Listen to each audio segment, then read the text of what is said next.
From tariffs to rare earths, in Trump words, both the leaders have made outstanding group of decisions at Crunch. Let's now give you a lowdown of the big takeaways.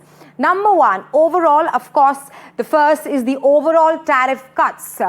Trump has decided to cut overall tariffs on Chinese goods imported from the US from 57% to 47%. So that's the first takeaway, the overall tariff cuts. Moving on, the second big pointer is rare earths is settled.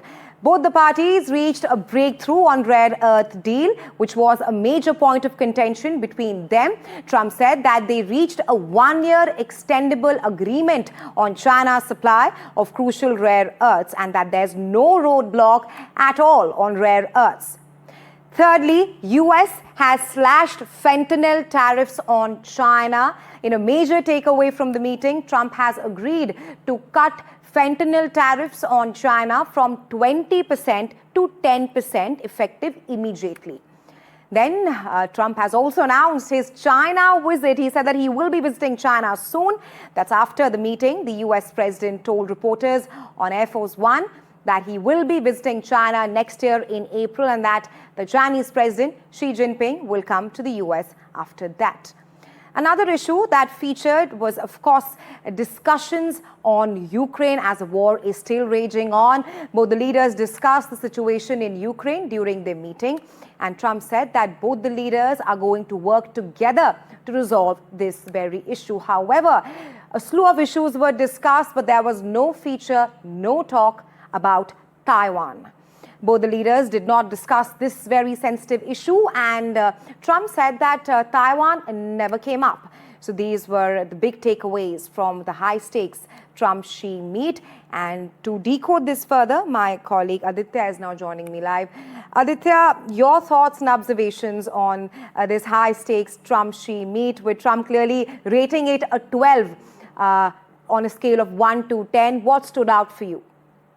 Well, we never know. Trump can really go back on his words in 24 hours. But having said that, Raisha, I think it's a significant development, knowing that in the last 6 to 8 months, there have been a lot of disruptions with the kind of tariffs that have been slapped by Donald Trump administration all across the world, and 57% tariffs on China that have been now reduced to 47%. And I think the critical point really was when just a few days ago, China put export controls on the rare earths because, China has a monopoly on the rare earths, really. 70% of the production globally and 90% of the processing of the rare earths that happens through China. So from the US standpoint, and from the US industry standpoint, rare earths are very, very critical. But there have been some substantial, achievements when it comes to dialogue, some critical consensus that has been developed in the form of the rare earth deal. And of course, the soybean as well, that will be purchased by China effective immediately.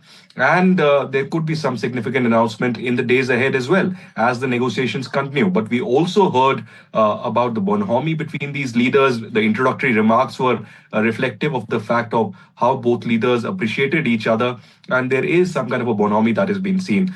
They also announced that next year Trump would be visiting China, and thereafter Xi Jinping will be visiting Washington, D.C. as well. And these negotiations are taking place at a time when India and US have also been discussing their own trade deal. So whatever happens between US and China perhaps could have some kind of an impact, some kind of consensus or differences on the India-US trade deal as well. November is the deadline, and we are hopeful that there could be first tranche of the agreement between New Delhi and DC as well. But Trump really making sure that the trade deal really goes through. So the first tranche of the trade deal has been announced, some significant developments in that regard. And as I said, the next days would be also very crucial to see again if both these world powers really come on the same page, because there are several irritants. Taiwan was one of the irritants that was not discussed, of course. Quad has been one of the irritants from the Beijing point of view. We do not see Quad happening anytime soon. There isn't any consensus. As of now, Trump was supposed to visit New Delhi. That certainly is not going to happen immediately. But certainly, Xi and Trump coming on the same page, a big stabilization exercise when it comes to global economic progress in between US and China. Absolutely, Aditya. We don't have to see the impact of the bonhomie between US and China on India, but thanks very much for getting us the latest.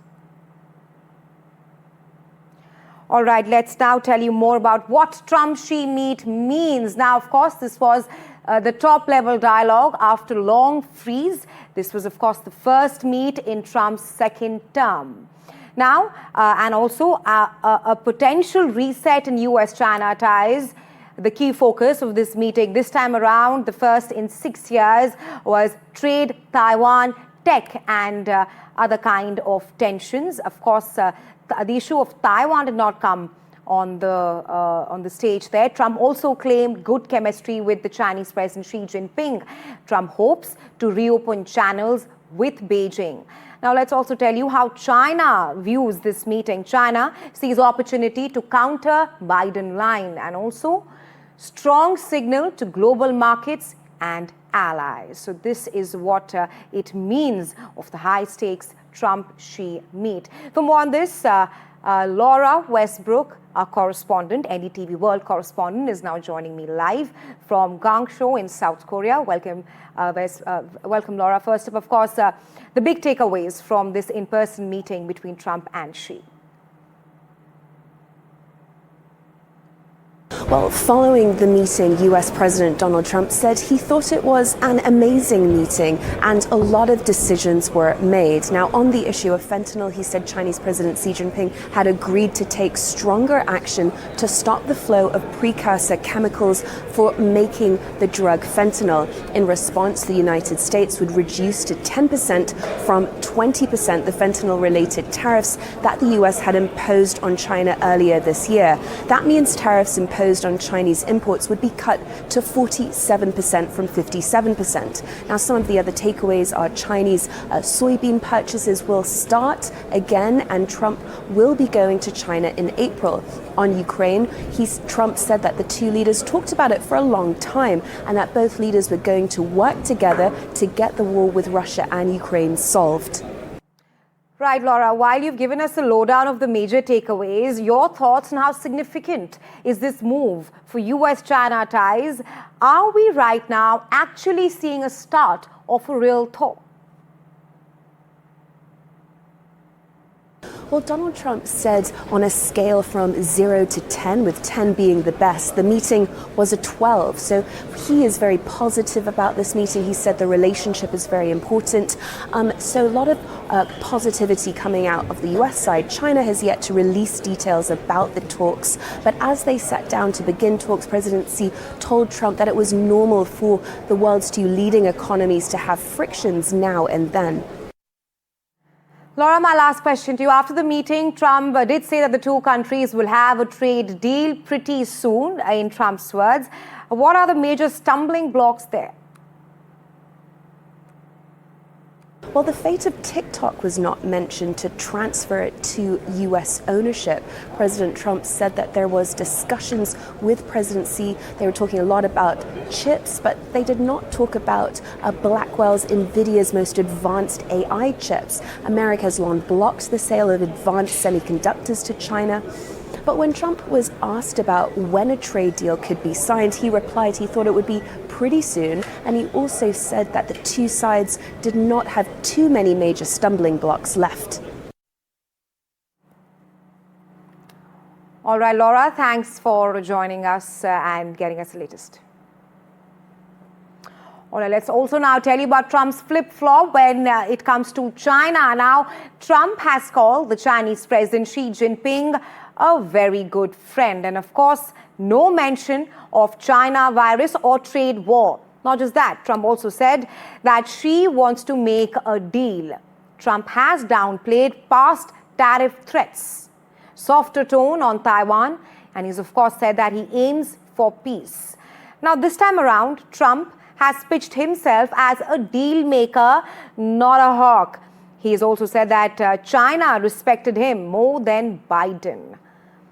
A sharp shift from 2020 rhetoric on China. So these were, of course, the flip-flop of the US President Donald Trump.